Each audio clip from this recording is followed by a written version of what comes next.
Hey you, it's CovertGoBlue, and today we're going to talk about some sweet new white cards coming in March of the Machine.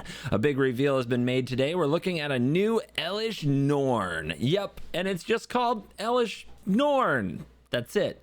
That's the whole thing, Elish Norn. 2 and a white legendary creature, Phyrexian Praetor, Mythic 3/5 Vigilance.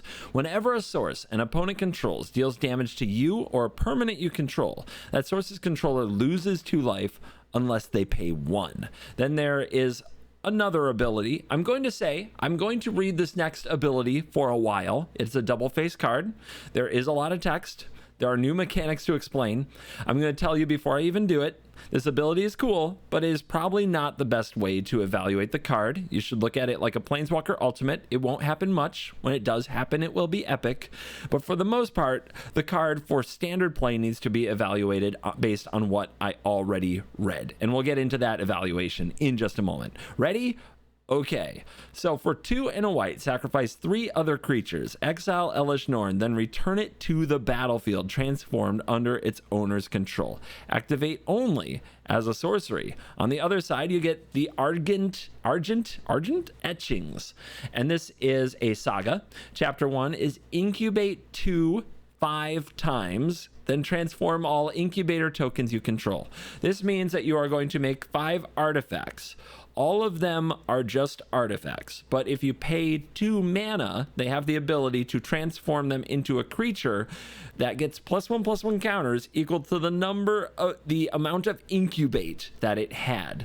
So for 2, you transform it and it has 2 +1/+1 counters. You get 5 of those, but then you transform all incubator tokens you control. So instead of having to pay 2 to transform them, because of the effect of the saga, they all turn into 0/0s with 2 +1/+1 counters each. So without any other adjustments to power and toughness stats, 5 2/2s. You with me? Chapter 2. Creatures you control get +1/+1 and gain double strike until end of turn. If all you had were the incubator tokens from the turn before, that's 30 damage. No big deal. Chapter 3, destroy all other permanents except for artifacts, lands, and Phyrexians. Exile the Argent Etchings, then return it to the battlefield front face up, so it comes back as Elish Norn. This is similar to Jin-Gitaxias, which we already revealed, so that mechanic, hopefully if you watched that video before, you are kind of familiar with. All right, we're going to try to analyze the whole gosh darn thing, and I think I can get this thing to a screen where it shows both. I think it shows both. There we go. First of all, 4 mana, 3/5 Vigilance with this effect. Whenever a source an opponent controls deals damage to you or a permanent you control, that source's controller loses 2 life unless they pay 1. That is a pain. That is a very painful effect. This is not a card that you can just throw down from a blue-white control deck, and then think that the opponent hitting you will matter, because it won't. They have life to pay, they'll pay it, and they'll just kill you. No, this is a card that fits very well into a mid-range creature-style deck. The first one that comes to mind for me is Rafine, but maybe also the mono-white deck that runs Steel Seraph, because now there's a serious cost to hitting you. If the opponent's life total gets too low, you can just quickly counter-attack them and take them out of the game. If you have your opponent's life low enough, and it's also kind of nice that there's a bunch of pain lands in standard, right? Life is a serious resource here. If their life total is low enough, they just have so much trouble attacking you. Having to pay 1 for every source is insane.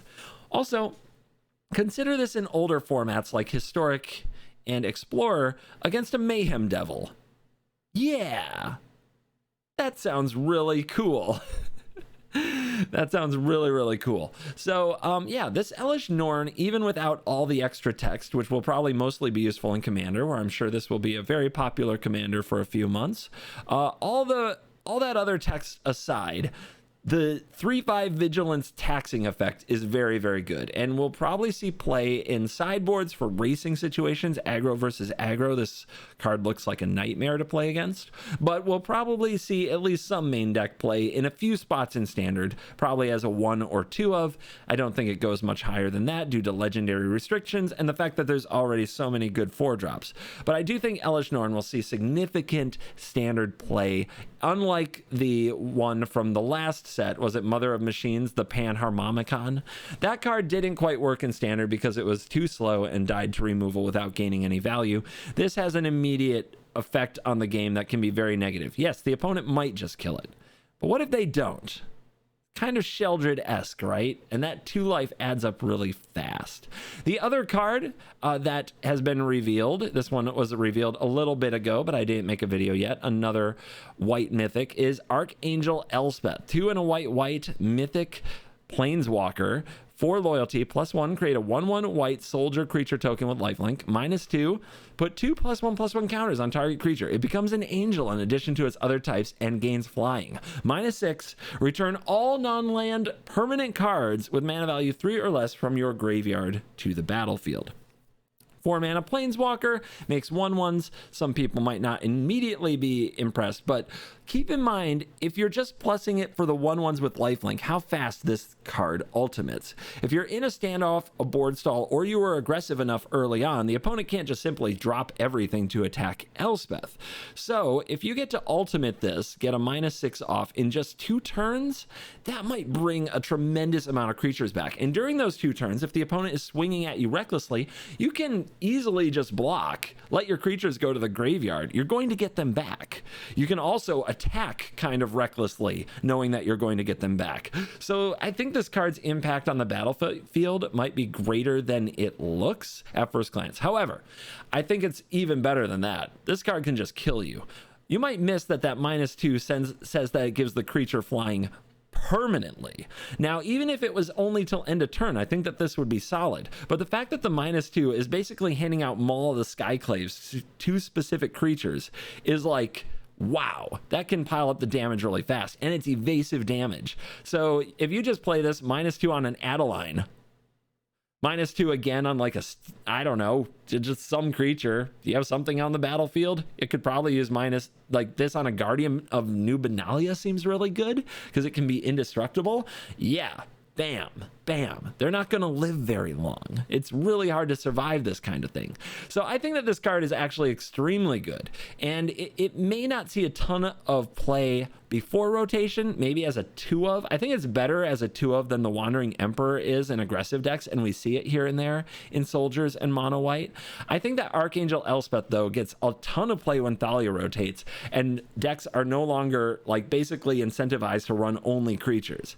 I think then it's for sure going to see play. This in Adeline, like I said, is a heck of a finisher. Adeline's going to rotate soon, but there will always be another like good white rate creature to throw the counters on and just punish the opponent. So yeah, I'm an Archangel Elspeth fan. I believe this card will see more play said and done than Elesh Norn, but I think both of these will provide impact in different decks in Standard and be very playable.